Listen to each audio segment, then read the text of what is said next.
அனைவருக்கும் வணக்கம். இன்றைக்கி நம்ம பார்க்க போகிறது கூட்டுறவு வங்கியில் பாடம் 3ஆன நிதி ஆதாரங்களை பயன்படுத்துதல், கடன்கள் மற்றும் முன்பணங்களின் வகைகள். ஃப்ரெண்ட்ஸ், ஏற்கனவே நம்ம கூட்டுறவு வங்கியில் இதுவரையும் 5 பாடங்களை முடிச்சிருக்கோம். அதுக்கான லிங்க்கை டிஸ்கிரிப்ஷனில் வைக்கிறேன். கண்டிப்பாக எல்லோரும் பாருங்கள். நம்ம இந்த லெசனில் என்ன பண்ணியிருக்கோம் அப்படின்னு பார்த்திங்கன்னா, இந்த வீடியோ பார்த்துட்டு லெசன் படித்தாலும் சரி, லெசன் படிச்சுட்டு இந்த வீடியோ பார்த்தாலும் சரி, உங்களுக்கு ஒரு ரிவிஷன் செஷன் மாதிரி தான் இருக்கும்.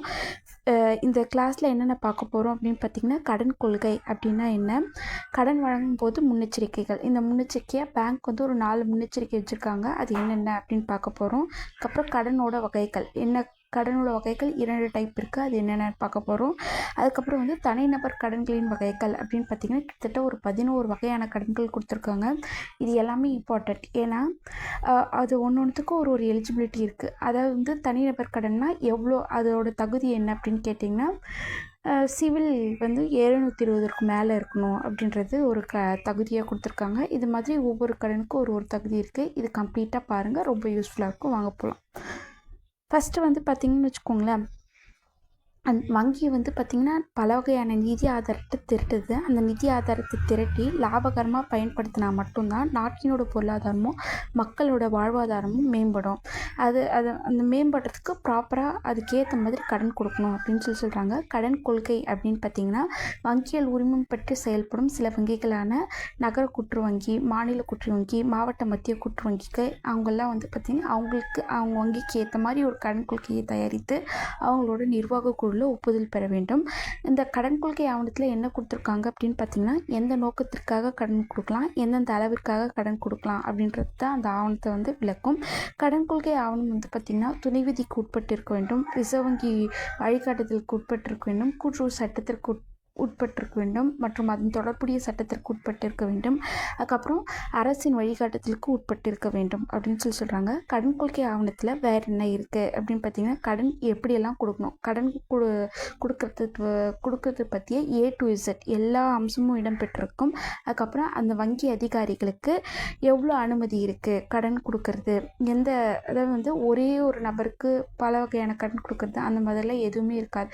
கடன் கொள்கை ஆவணத்தில் தெளிவாக இருக்கும். இந்த நபருக்கு இவ்வளோ தான், ஒரு நபருக்கு இந்த அளவுக்கு மேலே கடன் கொடுக்கக்கூடாது, இந்த மாதிரி எல்லாமே கொடுத்துருக்கப்படும். அதுவும் இல்லாமல் அந்த அதிகாரிகள் இருக்காங்க இல்லையா, அவங்களோட பகிர்ந்தளிக்கப்பட்ட அதிகாரம். எப்படின்னா, ஒரு கடன் நம்ம வாங்குகிறோன்னா கிளரிக்கல்லேருந்து மேனேஜர் லெவல் வரையும் different type of papers collect பண்ணுவாங்க. நம்ம கிட்டேருந்து டாக்குமெண்ட்டு, ப்ரூஃப் அதெல்லாம் கலெக்ட் பண்ணி எல்லாருமே அனலைஸ் பண்ணி தான் மேனேஜர் லெவல் போகும். ஸோ அதனால் கடன் அதிகாரி ஒரு சம்மந்தப்பட்ட நபர்களுக்கே கடன் கொடுக்கறதுக்கான வாய்ப்பு கிடையவே கிடையாது. ஓகேங்களா.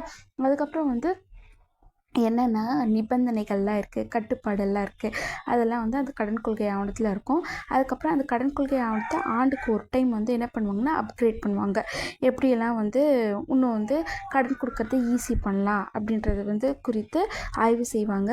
அதுக்கப்புறம் இந்த கடன் கொள்கை ஆவணம் இருக்கிறதுனால அந்த வங்கியோட அதிகாரிகளுக்கு ரொம்ப ஈஸியாக இருக்கும். அதாவது இன்னும் எத்தனை கடன் பெண்டிங்கில் இருக்குது, இன்னும் யாரெல்லாம் தவணை செலுத்தியிருக்காங்க, தவணை செலுத்தலை, இதெல்லாம் அவங்களுக்கு மெயின்டைன் பண்ணுறதுக்கு ரொம்ப யூஸியாக இருக்கிறது இந்த கடன் கொள்கை ஆவணம் தான். கடன் வழங்கும் போது முன்னெச்சரிக்கை, என்னென்னலாம் முன்னெச்சரிக்கை இருக்கணும், கூட்டுறவு வங்கிகள் அவங்க திரட்டிய நிறைய பணத்தை கடனாக கொடுத்து அவங்களோட வட்டியை தான் அவங்களுக்கு வருமானமாக இருக்குது. வாடிக்கையாளர் கொடுக்குற வட்டி தான் வங்கிக்கு வருமானம். ஓகேங்களா.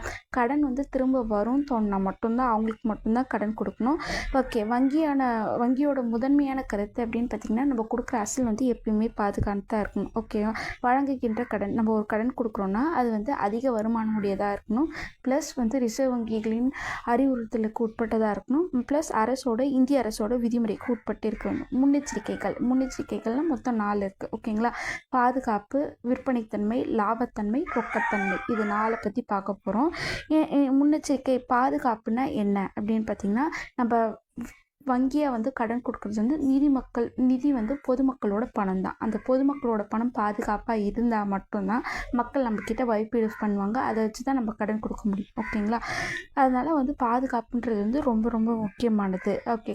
நம்ம கொடுக்குற கடன் திரும்பி வராமல் இருக்கிறதுக்கு 2 காரணம் இருக்கும். ஒன்று வியாபாரம் சரியில்லாத வியாபாரமாக இருக்கும், அதாவது பயனற்ற அல்லது வெற்றி பெற வாய்ப்பில்லாத வியாபாரத்தில் முதலீடு செய்வது. அதுக்கப்புறம் பார்த்திங்கன்னா, திறமையற்ற வியாபாரி சரியில்லாமல் இருக்கிறது. ஓகேங்களா. இது 2 தான் வந்து இது 2 வச்சு அந்த கடன் வந்து திரும்பி வருமா வராதான்றது வந்து கணக்கிட்டுடலாம் அப்படின்னு சொல்லுவாங்க.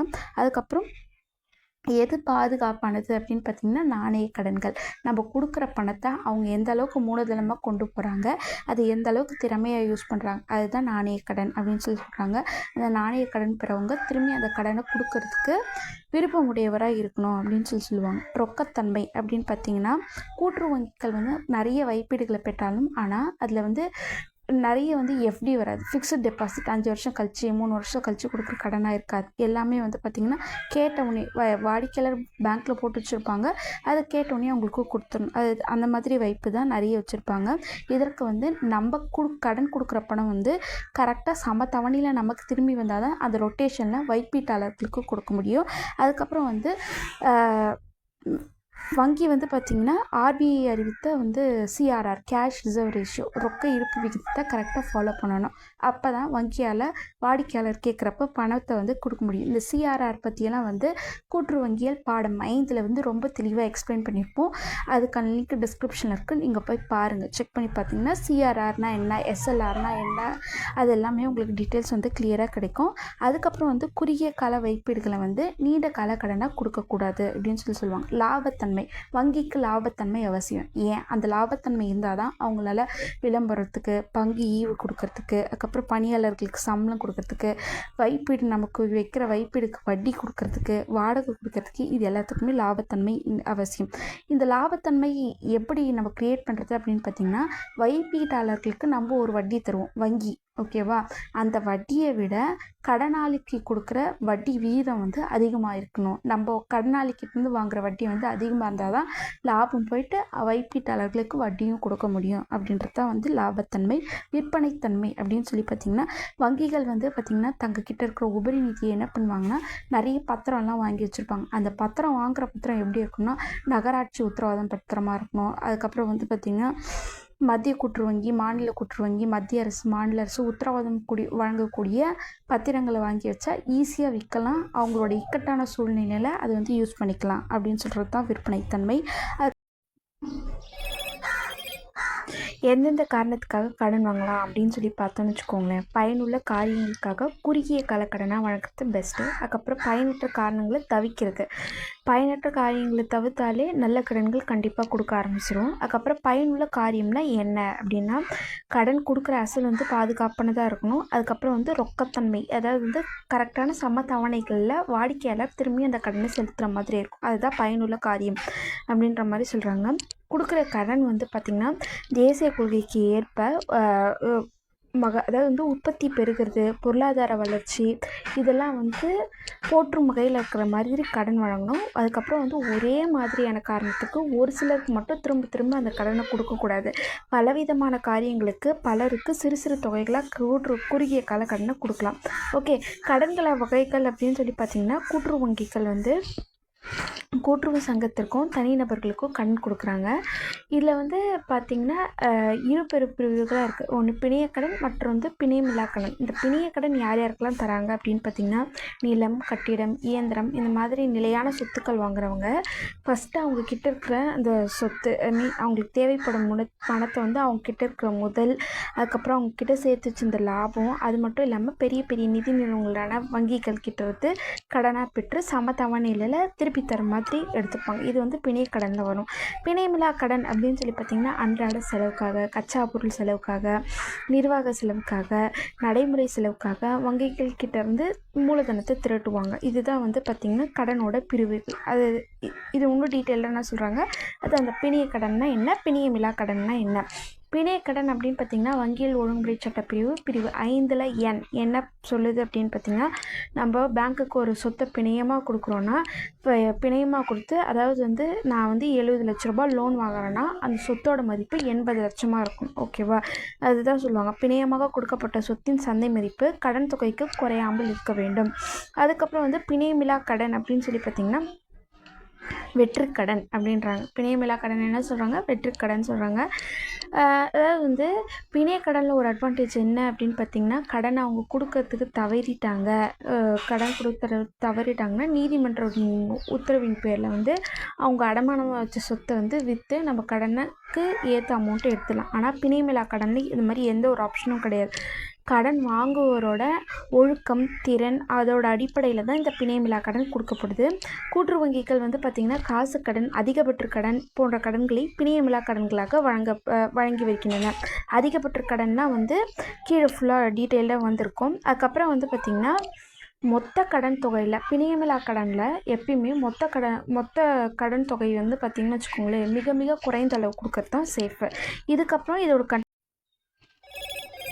கூட்டுறவு வங்கிகள் வழங்கும் தனிநபர் கடன்களின் வகைகள் அப்படின்னு சொல்லி பார்த்திங்கன்னா நிறைய டைப் ஆஃப் கடன் கொடுத்துட்ருக்காங்க. வாங்க என்னென்னு பார்ப்போம். ஃபஸ்ட்டு வந்து நகைக்கடன், அதிக அளவில் கொடுக்குற கடன் நகைக்கடன். தங்க நகையை பிணையமாக கொடுத்து 3000லேருந்து 30 லட்சம் வரையும். இப்போ வந்து புதுசாக அப்டேட் பண்ணது 30 லட்சம், ஆனால் புக்கில் இருக்கிறது 20 லட்சம். ஓகேங்களா? இதுக்கு வந்து எப்படி நம்ம ரீபே பண்ணோம் அப்படின்னு பார்த்திங்கன்னா, ஃபஸ்ட்டு மாதாந்திர வட்டி கட்டணும். அதுக்கப்புறம் வந்து கடன் வந்து திருப்ப செலுத்துகிற காலம் வந்து பார்த்திங்கன்னா கடன் தொகை, மாதாந்திர வட்டி, இதை வந்து 1 வருஷத்துக்குள்ளே திரும்பி கொடுத்துடணும். அதுக்கப்புறம் வந்து ஒரு சவரனுக்கு இவ்வளோ காசுன்றது யார் சொல்கிறாங்க அப்படின்னு பார்த்திங்கன்னா, அதிகபட்ச கடன் தொகை எவ்வளோ அப்படின்னு பார்த்திங்கன்னா ப்ளஸ் வட்டி வீதத்தை யார் முடிவு பண்ணுறாங்க அப்படின்னு சொல்லி பார்த்திங்கன்னா, மாநில அளவிலான வட்டி வீத வழிகாட்டுதல் குழு அப்படின்றது வந்து அவங்க தான் வந்து நிர்ணயம் பண்ணுறாங்க. ஃபார் எக்ஸாம்பிள் நான் வட்டியும் அசலுமாக கொடுக்குறேன் அப்படின்னு சொல்லி பார்த்திங்கன்னா 12 மாதத்துக்கு பிளான் பண்ணிக்கணும். மினிமம் அமௌண்ட்டு அசல் வந்து பார்த்திங்கன்னா 25,000 அசல், 25,000லேருந்து 2 லட்சம் வரைக்கும். சரிங்களா? அதுக்கப்புறம் வியாபார நகைக்கடன் திட்டம் அப்படின்னு பார்த்திங்கன்னா வியாபாரிகளுக்கு கொடுக்குற நகைக்கடன் வந்து பார்த்திங்கன்னா 3 லட்சத்துலேருந்து 10 லட்சம் வரையும் 12 மாதத்துக்கு. சேம் இதே 1 வருஷம்தான் காலத்தவணை. அதுக்கப்புறம் வந்து நிறைய டிஃப்ரெண்ட் மாறுபட்ட வட்டி விகிதத்தில் நிறைய நகை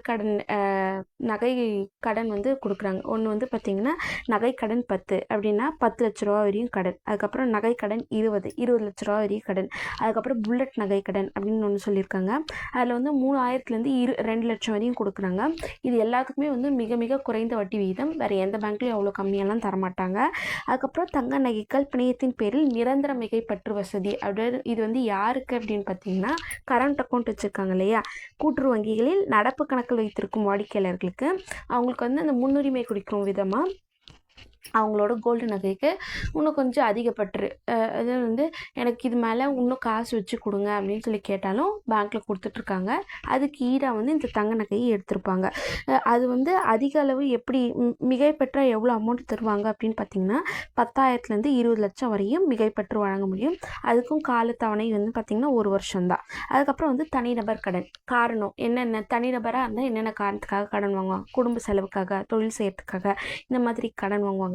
அவங்களோட தகுதி என்ன இருக்கணும் அப்படின்னு பார்த்தீங்கன்னா 720க்கு மேலே சிவில் இருந்தால் போதும். அதுக்கப்புறம் வந்து பார்த்திங்கன்னா அவர்கள் வந்து இப்போ வந்து நான் வந்து ஒரு 10,000 ரூபாய் வாங்குகிறேன் அப்படின்னு பார்த்திங்கன்னா அதில் வந்து அவங்க வந்து 25% அவங்களோட டேக் ஹோம் இருக்கணும். ஃபார் எக்ஸாம்பிள் 2,500 ரூபாய்னா அவங்களோட மாத சம்பளம் இருக்கணும், டேக் ஹோமாக இருக்கணும். அதுக்கப்புறம் வந்து பார்த்திங்கன்னா இந்த தனிநபர் கடன் வாங்குறோன்னா யாராவது ஒருத்தவங்க பிணையம் தரணும், பிணையதாரரோட உத்தரவாதம் இருக்கணும்.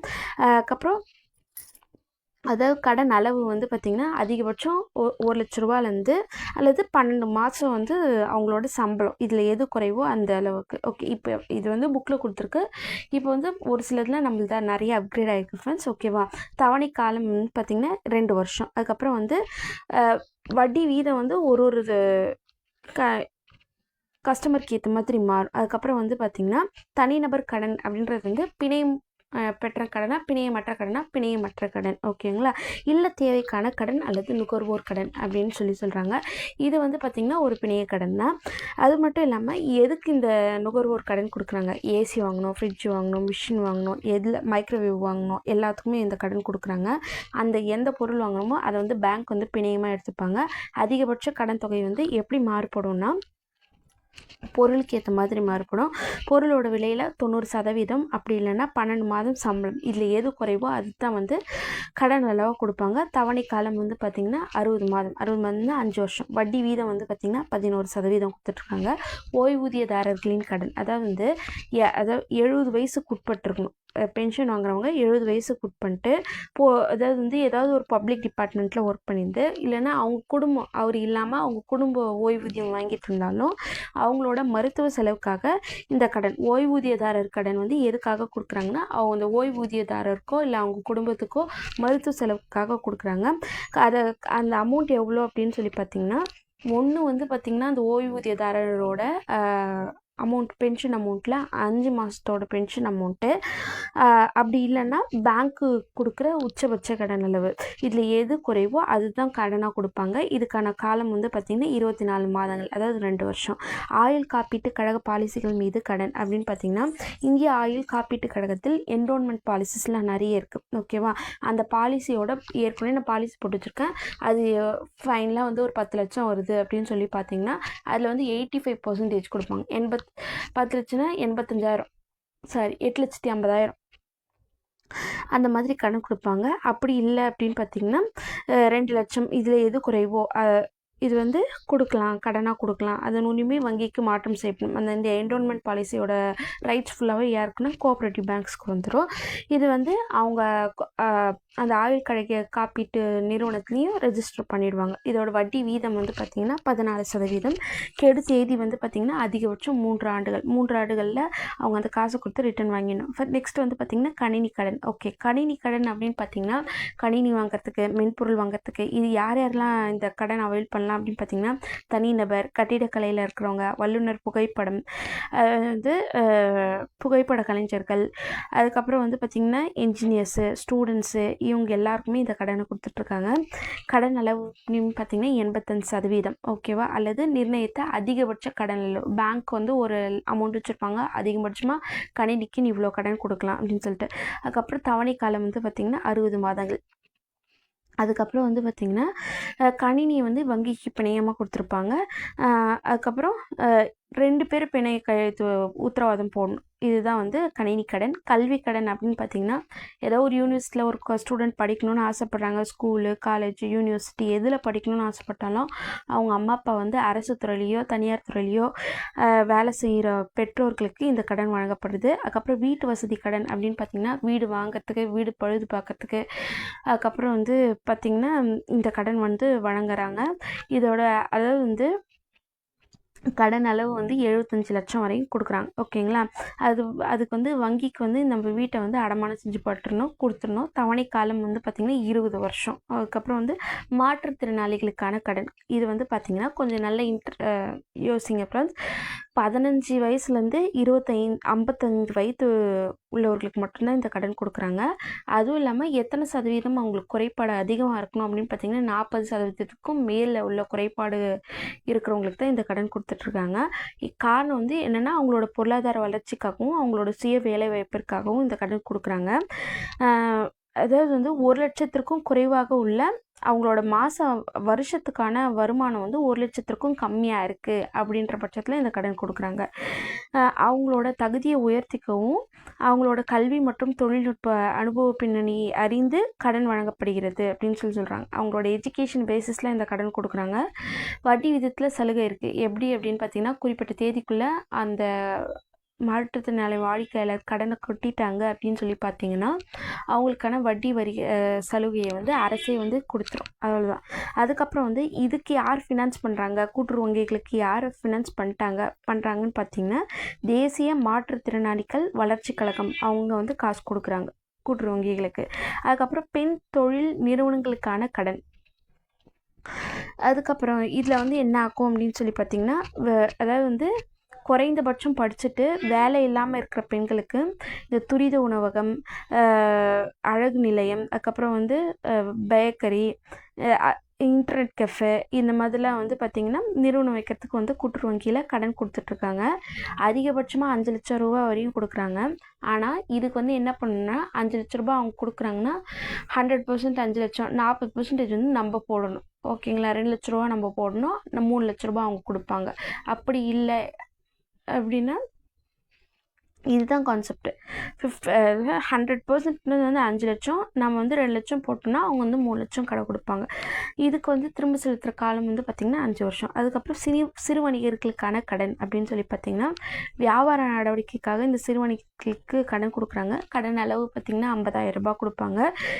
இதில் வந்து பார்த்திங்கன்னா 2 பிணையதாரர்கள் கண்டிப்பாக சைன் பண்ணியிருக்கணும். இதை வந்து 50 வாரங்களில் திருப்பி தரணும். மீதி எல்லாமே மாதம் வருஷம் அந்த மாதிரி தான். இது மட்டும் 50 வாரங்களில் திருப்பி தரணும். வட்டி வீதம் வந்து பார்த்திங்கன்னா 10%. முத்ரா லோன்ஸ் கொடுத்துட்ருக்காங்க பேங்க்கில், கோஆப்ரேட்டிவ் பேங்க்ஸில். முத்ரா லோன்ஸ் அப்படின்னா என்னென்னா, அதாவது வந்து ஃபார்மிங் இல்லாமல் மற்றபடி ஸ்மால் ஸ்கேல் இண்டஸ்ட்ரீஸ், சிறு குறு தொழில், அந்த மாதிரி எந்த தொழிலுக்கும் கொடுக்குறது வந்து முத்ரா திட்டம். அதிகபட்ச கடன் அப்படின்னு சொல்லி பார்த்திங்கன்னா, நடப்பு கணக்கு இருக்கு இல்லையா, நடப்பு கணக்கு வாடிக்கையாளர்களுக்கு இருக்கிற தொகையோடு அதிகமாக எடுத்து செலவு பண்ணிடலாம். அதை வந்து அவங்க வந்து 90 நாளில் கொடுத்துடணும் பேங்க்குக்கு. அவங்கக்கிட்ட காசு அதிகமாக இருக்கிறப்ப அவங்க அக்கௌண்ட்டில் பே பண்ணிட்டா போதும். அதுக்கப்புறம் இதுக்கு வந்து பேங்க்ஸ் வந்து எந்த ஒரு பிணையமும் வாங்குறதில்ல. அவ்வளோதான் ஃப்ரெண்ட்ஸ். இதுதான் வந்து பேங்க்கில் கொடுக்குற தனிநபர் கடன்களோட வகைகள். இது வரையும் நிறைய பேர் ஃபுல்லாக வீடியோ பார்க்காம பார்த்துட்ருக்கீங்க. கம்ப்ளீட்டாக வீடியோ பாருங்கள். இது டெஃபினட்டாக ரொம்ப யூஸ்ஃபுல்லாக இருக்கும் எக்ஸாம்ஸ்க்கு. தேங்க்யூ.